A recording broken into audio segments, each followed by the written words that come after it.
SIR में जो documents लगने वाले हैं वो कौन से होंगे, ये आप सुनो। गवर्नमेंट आईडी, पेंशन ऑर्डर, जो भी गवर्नमेंट डिपार्टमेंट में काम करता था, उनके पास कोई पेंशन ऑर्डर है तो वो भी चलेगा।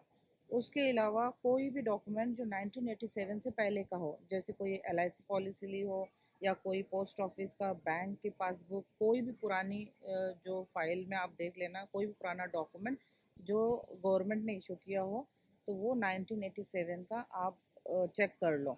उसके अलावा birth certificate, passport, educational certificate, domicile certificate, forest right certificate, caste certificate, NRC, जिस जगह पे एनआरसी हुई है जिनके पास ये सर्टिफिकेट है वो प्रोवाइड कर सकते हैं।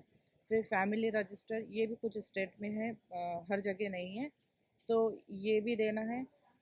अलॉटमेंट सर्टिफिकेट, जैसे कि डीडीए और सिडको, जैसे ये गवर्नमेंट के जो डेवलपमेंट अथॉरिटीज़ है, तो इन्होंने अगर कोई घर अलॉट किया है तो अलॉटमेंट लेटर भी इसमें चल जाएगा। आधार कार्ड को आप दे सकते हैं, लेकिन एनेक्चर 2 को ध्यान में रखिए, क्योंकि लास्ट टाइम जो सुप्रीम कोर्ट में केस चल रहा था उसमें ये साफ कह दिया गया था कि आधार कार्ड जो है ये बर्थ प्रूफ के लिए इस्तेमाल नहीं होगा, सिर्फ ये आइडेंटिटी प्रूव करने के लिए ये डॉक्यूमेंट है, इसलिए इसको ध्यान में रखते हुए आप इसको यूज़ करें।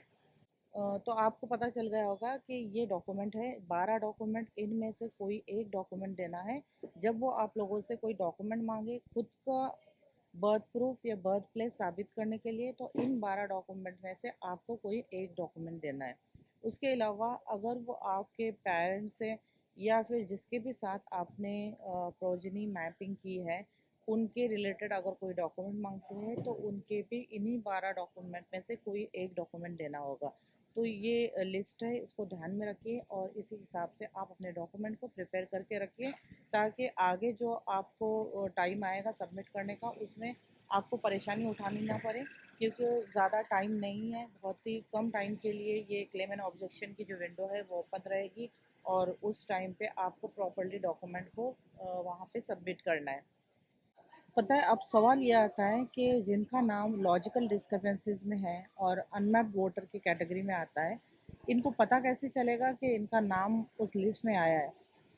तो देखो, बंगाल का जो अभी एसआईआर हुआ था उसमें एक रिट डाली गई थी, तो सुप्रीम कोर्ट ने इस बात को बहुत ही क्लियर कर दिया है और एक क्लियरली गाइडलाइन सेट कर दी है कि जिनके नाम में स्पेलिंग एरर है या कोई भी डेटा मिसमैच हो रहा है तो ऐसे लोगों को लॉजिकल डिस्क्रिपेंसीज में डाला जाएगा, और जिन लोगों की मैपिंग नहीं हो पाई है उनको अनमैप कैटेगरी में डाला जाएगा।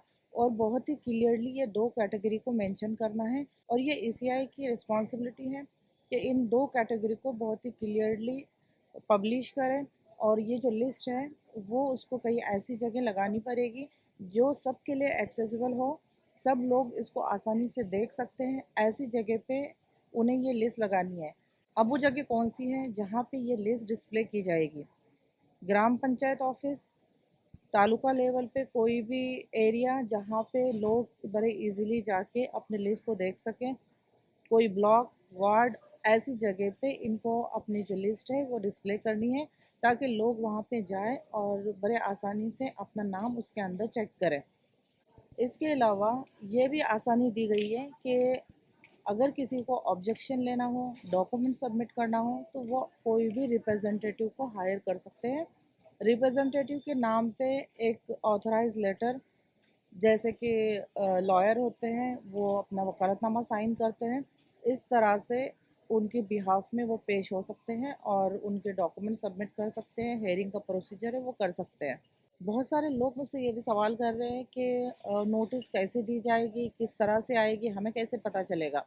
तो देखो, फर्स्ट तो ये है कि जब ये फर्स्ट ड्राफ्ट तैयार हो जाएगा और लॉजिकल डिस्क्रिपेंसीज और अनमैप्ड वोटर की जो लिस्ट लगेगी उससे उनको अंदाज़ा हो जाएगा कि इन लोगों को नोटिस आना है। नोटिस ये घर घर आता है, बीएलओ भी ला के देता है या फिर फ़ोन करके भी बता देता है और नोटिस ले जाने के लिए कहता है। तो आप इन सारे मोड पे ध्यान रखिए कि आपको कॉल आ रहा है या फिर घर पे आ रहा है, ये थोड़ा ध्यान दीजिए और आपको क्लियर आइडिया हो जाएगा उस लिस्ट के हिसाब से। अगर लिस्ट में नाम है तो बस आप रेडी रहिए कि आपको ये फॉर्मेलिटीज़ जो है वो करना है। आपको सारे डॉक्यूमेंट्स आपको तैयार रखने हैं।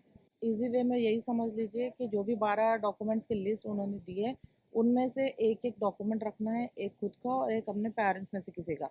तो ये आप संभाल के रखिए, पहले ही तैयारी करिए और उसी हिसाब से आप अपनी जो फॉर्मेलिटीज़ है वो कंप्लीट करिए। अब सवाल ये आता है कि हेयरिंग के लिए डेजिग्नेटेड प्लेस कौन सी होगी जहाँ पे लोग इजीली जा सकें और अपने हेयरिंग में अपीयर हो सकें।